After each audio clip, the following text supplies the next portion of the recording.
Good evening. It seems likely a big chunk of native forest in Southland will soon be safe from the chainsaw. In a cash for trees deal, the Department of Conservation plans to pay the Māori owners of an important south coast forest for the right to protect it by way of covenant. That would prevent commercial logging in not only the Waitutu forest, but also a big part of the nearby Rowallan Forest. Mark Price reports.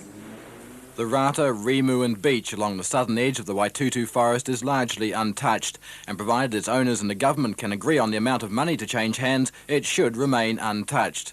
The two parties have met and agreed in principle. It's hoped by early next year the deal will be final, allowing a covenant to be placed on up to 4,000 hectares, shutting out commercial logging interests for good.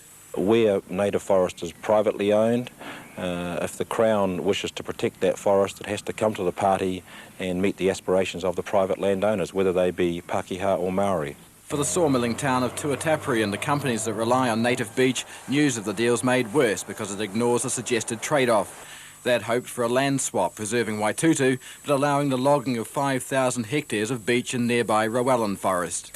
The Maori landowners spread through the hamlets of New Zealand and across the Tasman, I might add, are going to be laughing all the way to the bank. But for the people of Tuatapere, there's nothing in this at all. The Waitutu landowners say they too preferred the land swap suggestion, but nevertheless the recommendation to shareholders will be to take the cash. Well, obviously there would be a payout to shareholders. There would also have to be a fair proportion of that money would have to be set aside for investment, whether it's in forestry elsewhere or we can get in on the sale of assets or not, we'll have to wait and see. But we're looking at some ongoing income, but we still have to pay rates on the Waitutu. What the landowners are giving up in the way of economic opportunities will be the basis for negotiations over the value of the trees. Cerebus Greggs dropped a bombshell late this afternoon. It's moving a big part of its manufacturing operation out of Dunedin and shedding 90 jobs. That's about 2/3 of its Dunedin staff. Its coffee will still be manufactured here, but pretty well everything else it makes, from instant pudding to soft drink, will in future be made in Auckland.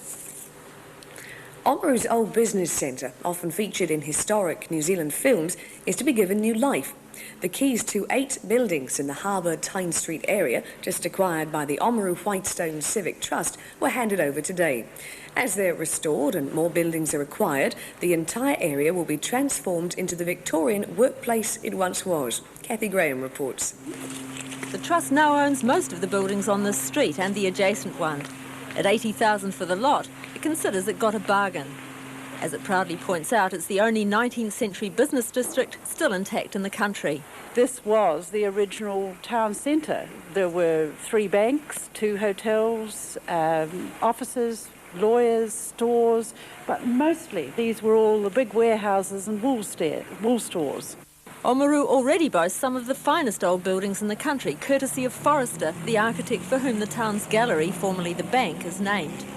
It was a fitting venue for the handing over ceremony and an exhibition of historic photos of the precinct the Trust will restore. Several of the buildings are old storehouses, and the Trust's first priority is to make them secure against the elements or intruders. Inside, it's like stepping back in time. This massive equipment was once used to clean seeds.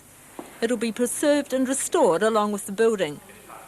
While some of the facades are showing their age, the basic structures are sound. Another storehouse along the street has been given an A classification by the Historic Places. Most of the others rate Bs. This is where the greatest concentration of classified buildings are in the whole of New Zealand, is here in Oamaru.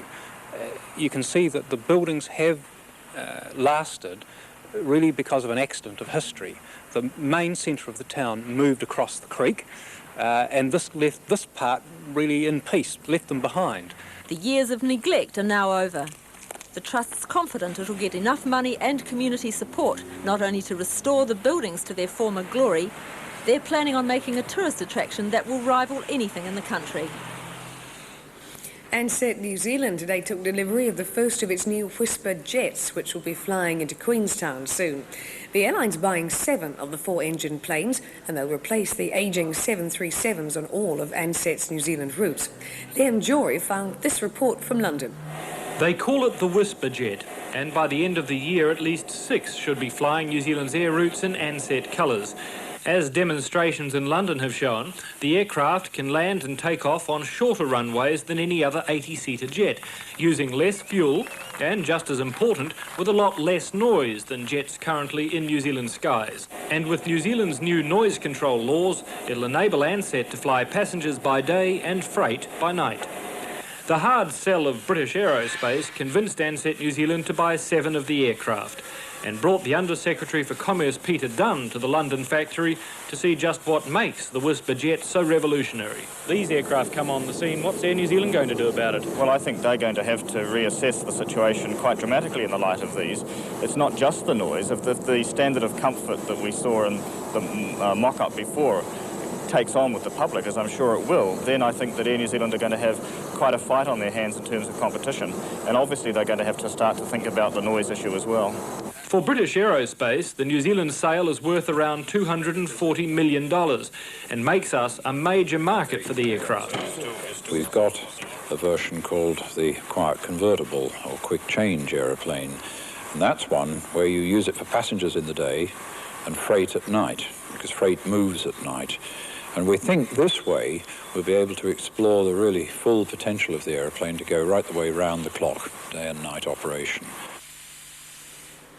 Massive parades, a summit meeting of world leaders and a new opera house are all on the bill to celebrate the bicentenary of the French Revolution, which started 200 years ago today. Well, that's what they're doing in France. But the South's been celebrating Bastille Day too, and Caroline Harper found some original ways of adding a French flavour to the day.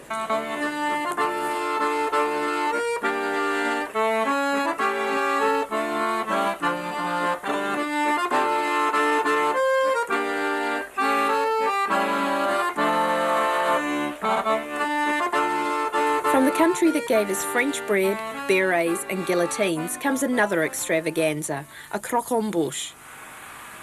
A local French bakery was putting the finishing touches on the choux pastry creation. Throughout France today, people will be tucking into this delicacy to mark Bastille Day. It may not be the real Tour de France, but Dunedin's St Hilda's didn't seem to mind. Pancake races are another Bastille tradition. In Mosgiel, shop owners were getting into the spirit of things. A local bank wasn't taking French francs, but some people did try. Okay, what time? And they were having a snail-eating competition in Wellington today as well. Have a good weekend. We'll probably see you at Carisbrook for the rugby, or perhaps the big basketball clash between Otago and Southland tomorrow night. We'll be back Monday. Good night.